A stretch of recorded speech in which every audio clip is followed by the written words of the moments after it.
They that are of the earth, they will think of the things of the earth. 1 Corinthians 15 and verse 48. The earthly think of earthly things, but those who are heavenly think of heavenly things. 1 Corinthians chapter 15 verse 48. See, as is the earthy, such are they also that are earthy. And as is the heavenly, such are they also that are heavenly. Look at this. Earthly, heavenly. We are not earthly, we are heavenly. They also that are heavenly. You got it? We are not earthly, we are heavenly. Amazing, no? So heavenly beings seated in the heavenlies have to think heavenly things. A mind should be filled with heavenly things, not corrupted with earthly things, which are belonging to the law of limitation. God has taken the limits of us.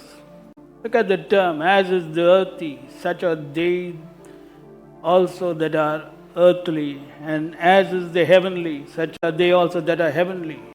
So my dear children, don't waste your time. தமிழில் என்ன போட்டிருக்கு? மண்ணானவன் எப்படிப்பட்டவனோ மண்ணானவர்கள். நீங்கள் மண்ணானவர்களா? வானத்துக்குரியவர் எப்படிப்பட்டவரோ வானத்துக்குரியவர்களும் அப்படிப்பட்டவர்களே. வானத்துக்குரியவர்களா இல்லாட்டி மண்ணானவர்களா? Think பண்ணி பாருங்க. சிந்திக்க வேண்டிய காரியங்கள். வானத்திற்குரியவர்கள் மண்ணானவர்களைப் போல மண்ணான காரியங்களை கேட்டுக்கொண்டு பார்த்து கொண்டு சிந்தித்து கொண்டு இருப்பீர்கள் என்றால் உங்கள் வாழ்க்கையும் மண்ணை போல லிமிட்டேஷனுக்குள்ளே இருப்பீங்க. அதனால தான் முடியாதுன்னு நீங்கள் தெரியும். ஜெபம் பண்ணி உங்களுக்கு கண்டிப்பாக தெரியும் அதுக்கு பதில் வராதுன்னு. ஆனால் ஜெபம் பண்ணிட்டே இருப்பாங்க. ஏன்னா மண் ஒட்டிகிட்ருக்கு.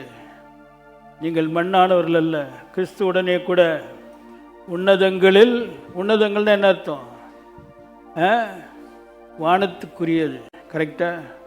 வானத்திற்குரியவர்கள் நீங்கள். வானத்திற்குரியவர்களே, வானத்திற்குரியவர்களைப் போல நீங்கள் என்ன செய்யணும்? தியானிக்கணும், சிந்திக்கணும், பேசணும், பார்க்கணும், கிரியை செய்யணும்.